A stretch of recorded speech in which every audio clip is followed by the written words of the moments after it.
What would you do if you woke up at your own funeral, not as a ghost, but as a prisoner in a satin-lined box, 6 feet from being buried forever?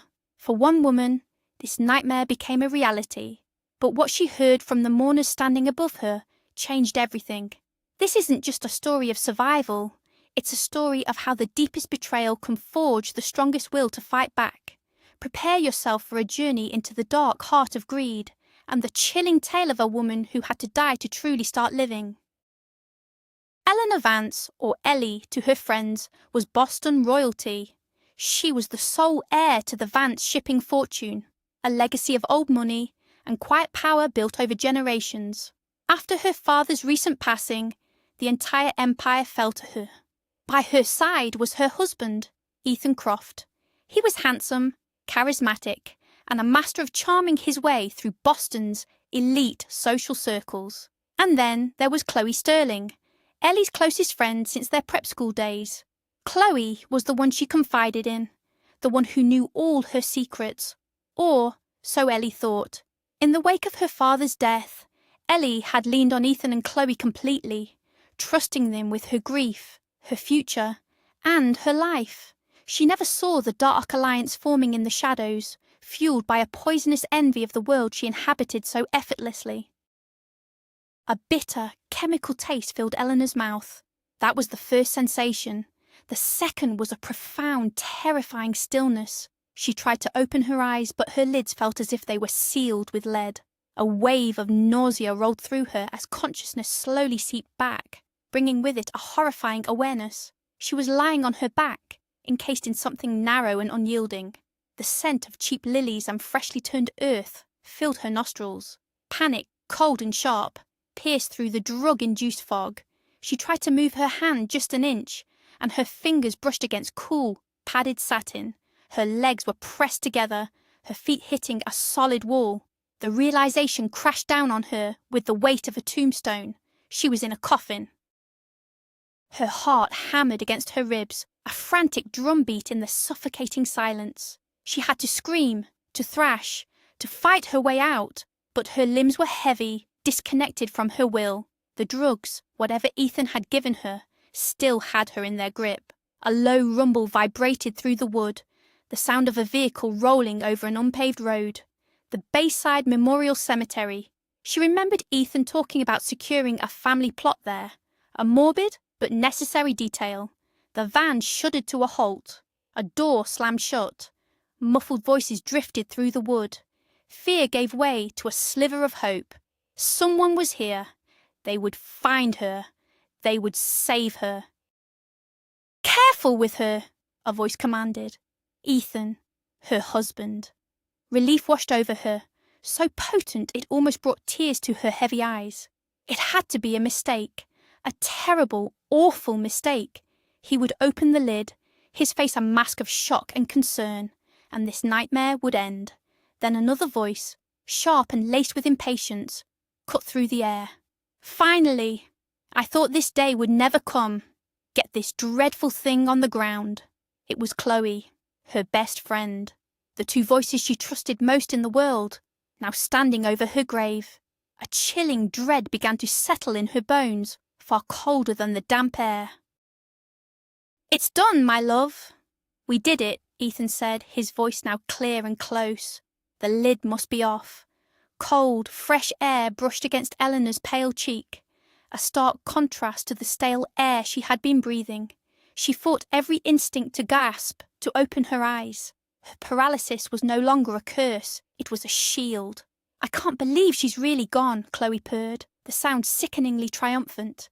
"Now everything is ours. The house in Beacon Hill, the company, all of it." Eleanor's world tilted on its axis. This was no mistake. It was a meticulously planned execution. Her husband and her best friend, the two pillars of her life, had conspired to bury her alive. "We were lucky her father passed last year," Ethan mused, his tone casual, as if discussing the weather. "Dealing with him would have been complicated." Eleanor felt a surge of pure rage, a fire that burned away the last of the drug's haze. Her body remained still, but her mind was screaming. He hadn't just tried to murder her. He was mocking the memory of her father. "He never liked me," Ethan added. "Always looked at me like I was something he'd scraped off his shoe." A low growl suddenly erupted nearby, followed by a sharp bark. It was a sound of agitation, of warning. "Sam, get a handle on that mutt of yours," Chloe snapped. "We're trying to have a moment here." A gruff, older voice responded apologetically. "Sorry, ma'am. Buddy's usually not like this. He's been antsy all morning." The dog, Buddy, continued to whine and bark, his focus clearly on the open coffin. Eleanor prayed the dog sensed something, anything. Could an animal know she was alive? The hope was a tiny, fragile spark in the overwhelming darkness of her reality. She had to remain perfectly still. Her life now depended on her ability to play dead. Chloe leaned in close. Eleanor could feel her presence, smell the expensive, cloying perfume she always wore. "She almost looks peaceful," Chloe whispered, a venomous lie. "Like a porcelain doll. A very, very rich porcelain doll." Ethan chuckled, a low, cruel sound that made Eleanor's skin crawl. "Don't worry. No one will ever know. The drugs I used are fast-acting and leave no trace. I did my research. By the time anyone could even think of an autopsy, it would all be gone. It's the perfect crime." His confidence was absolute, his lack of remorse chilling. He had been planning this for a long time. "All right, let's get this over with," Ethan said, his voice shifting to business. He turned to the groundskeeper. "How long until you're done here?" The man named Sam answered, his voice weary. "Give us about half an hour to get her lowered and start filling it in." Ethan and Chloe moved away. Eleanor heard their footsteps crunching on the gravel path. "I'm starving," Chloe complained. "Let's go to that new French place downtown. I need champagne." The sound of a car door opening and closing, then the engine starting, was the most desolate sound Eleanor had ever heard. They were leaving her to be buried by strangers. The car drove away, and a heavy silence descended, broken only by the mournful rustle of leaves and the persistent whining of the dog. Eleanor felt the coffin lid being placed back over her, plunging her into absolute darkness once more.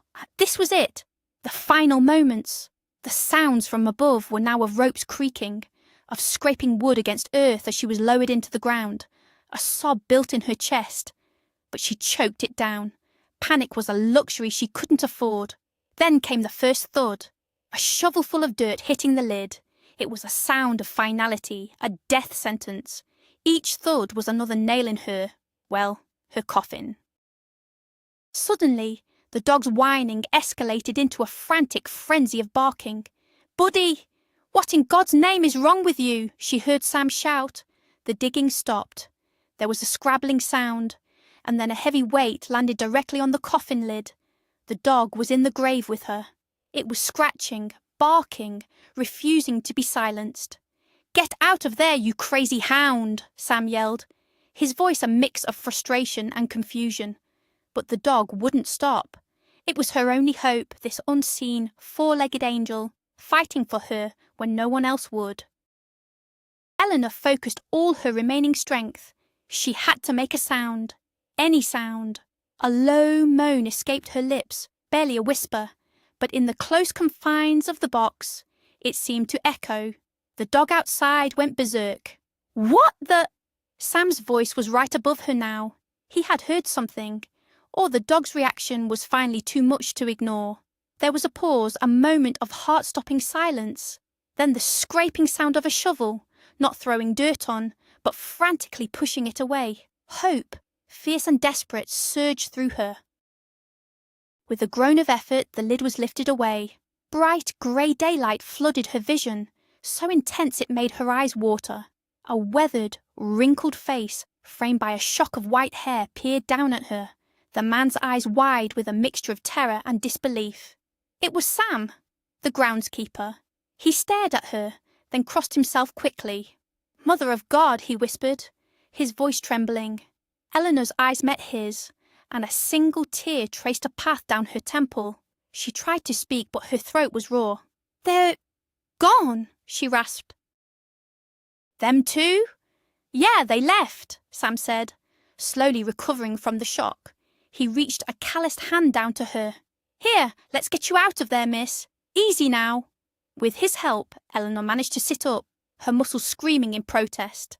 The world spun violently. She was in a freshly dug grave surrounded by headstones that stood like silent stone sentinels. The reality of what had just happened, of how close she had come to a horrific end, hit her with the force of a physical blow. A gut-wrenching sob finally escaped her. She was alive, she was free. Sam led her away from the open grave, his dog Buddy trotting close beside her, occasionally nudging her hand with his wet nose. He took her to a small, cluttered groundskeeper's cottage, tucked away behind a row of ancient oak trees. The air inside smelled of coffee, motor oil, and damp wool. It was the safest place she had ever been. Sit down, Sam urged, guiding her to a worn armchair. I'll get you some water, or maybe something stronger. Eleanor sank into the chair, her body shaking uncontrollably. The adrenaline that had kept her going was fading, leaving behind a profound, bone-deep shock and a simmering, volcanic rage. She took the glass of water from Sam's trembling hand, her own shaking so much that the water sloshed over the rim. Thank you, she whispered, her voice hoarse. Your dog! He saved my life! Sam looked down at Buddy, who was now resting his head on Eleanor's knee, and a small, sad smile touched his lips. He's a good boy. Always knew he was special. Eleanor looked at the kind, weathered face of the man who had pulled her from her own grave. I need your help, she said, her voice gaining a sliver of strength. They can't get away with this. They need to pay. A new resolve hardened her features, chasing away the last vestiges of the terrified victim. The shock was being replaced by a cold, calculating fury. They think I'm dead. Let's keep it that way for now, she declared. Ethan is arrogant. He thinks he's smarter than everyone else. We can use that against him.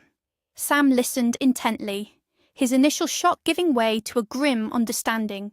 He'd seen a lot of things in his years at the cemetery, but nothing like this. He nodded slowly. What do you have in mind, miss? He asked, his voice low and serious. He's greedy, Eleanor said, a plan beginning to form in the chaos of her mind. And he's a coward.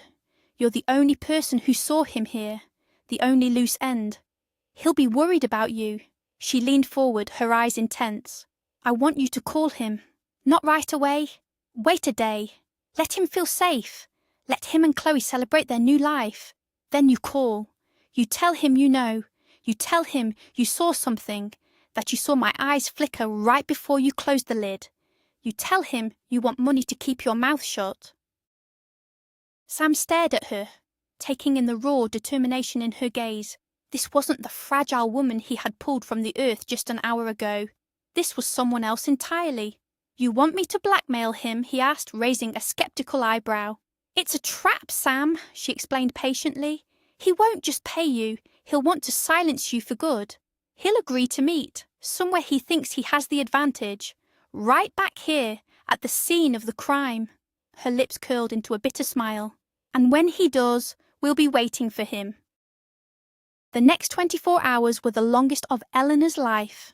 Sam arranged for her to stay in a rundown motel on the edge of the city, a place so anonymous it felt like another planet from her Beacon Hill mansion.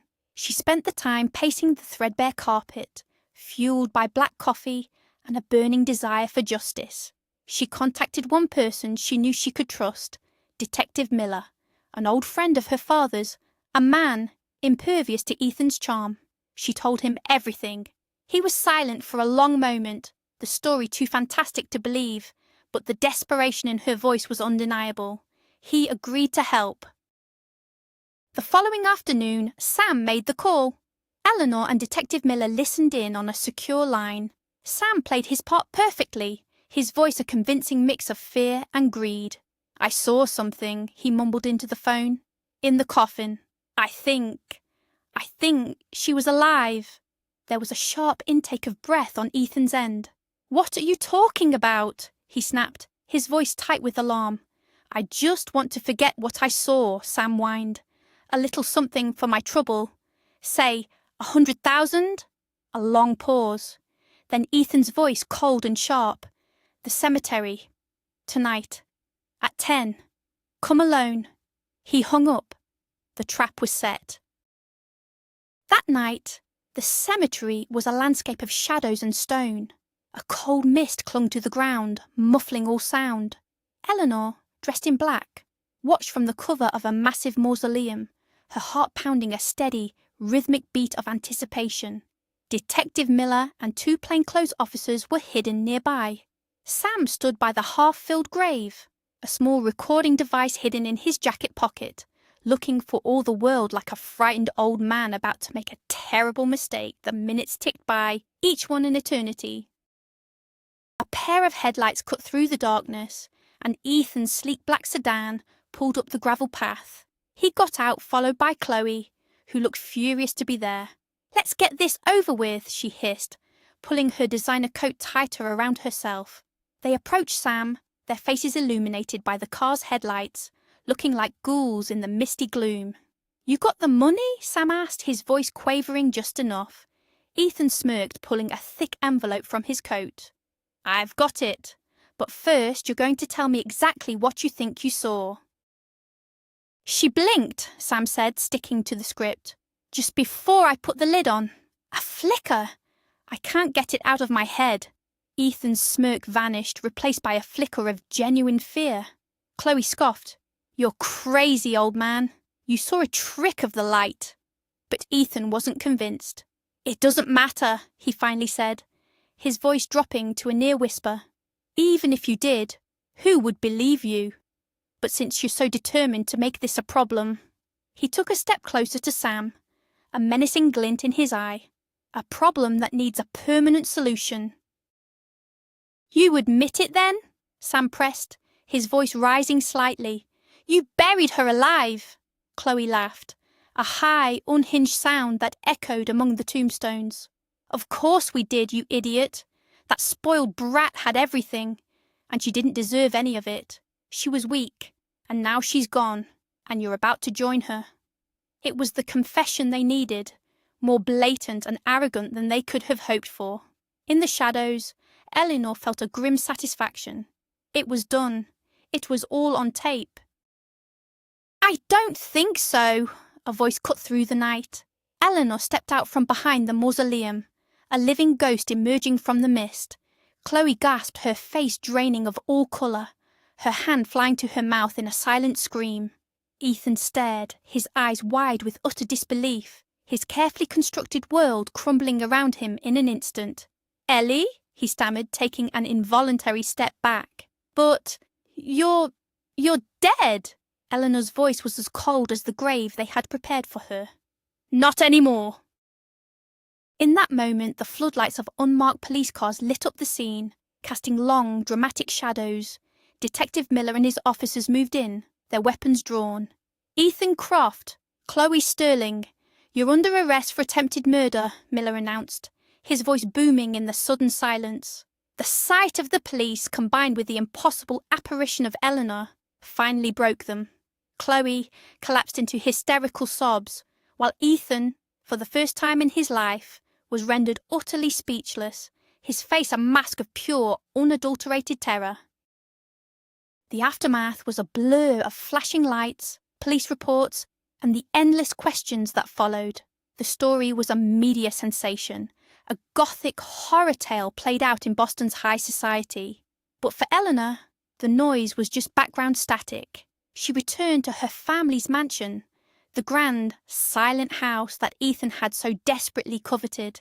It felt different now, haunted not by ghosts but by the memory of a profound betrayal.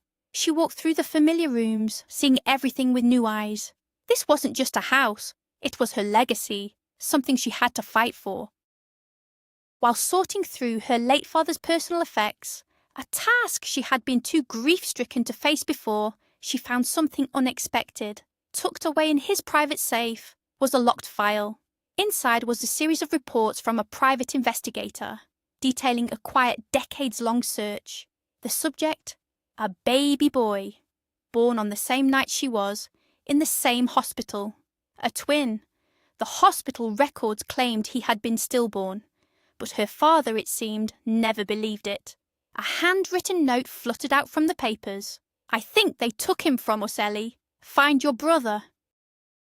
A new purpose ignited within her. Her fight wasn't over. Her father had left her one final mission. Using the resources Ethan had tried to steal, she rehired the private investigators' firm, pouring money and a relentless focus into the search. They followed a cold, 29-year-old trail that led them from a corrupt adoption agency to a series of foster homes, and finally to a remote, underfunded long-term care facility in the backwoods of Maine. The name on the patient roster was Thomas Peterson. He had been there for 7 years, listed as having no known family. She found him in a stark, sunless room, staring out the window at a snow-covered pine forest. His face was a mirror of her own, with the same eyes, the same determined set of his jaw, though his were etched with a weariness she couldn't comprehend. He had been in a logging accident years ago, an accident that had left him partially paralyzed and abandoned by his employers. When she said his name, his real name, the one her father had written in the note, he turned to her, and for the first time in decades, the Vance twins were together. The betrayal had nearly destroyed her, but in its ashes, she hadn't just found justice, she had found family. In the end, Ethan and Chloe were sentenced to life in prison, their greed leading them to a cage instead of a kingdom. But for Eleanor, their fate was merely a closed chapter. The true climax of her story wasn't their downfall, but the incredible discovery that followed. The ultimate plot twist wasn't that she had survived her own murder, but that she had a brother, a piece of her family she never knew she had lost. Bringing Thomas home, giving him the best medical care, and slowly building a bond that had been stolen from them became her new life's work. From the darkest betrayal imaginable, she found not only the strength to survive, but the gift of a family she thought was gone forever. Thank you for listening to this incredible story. If it moved you, please show your support by hitting the like button, subscribing to the channel, and sharing your thoughts in the comments below. We'd love to hear from you. What do you think is the greater victory? Seeing your enemies punished, or building a new happy life on the ruins of their betrayal?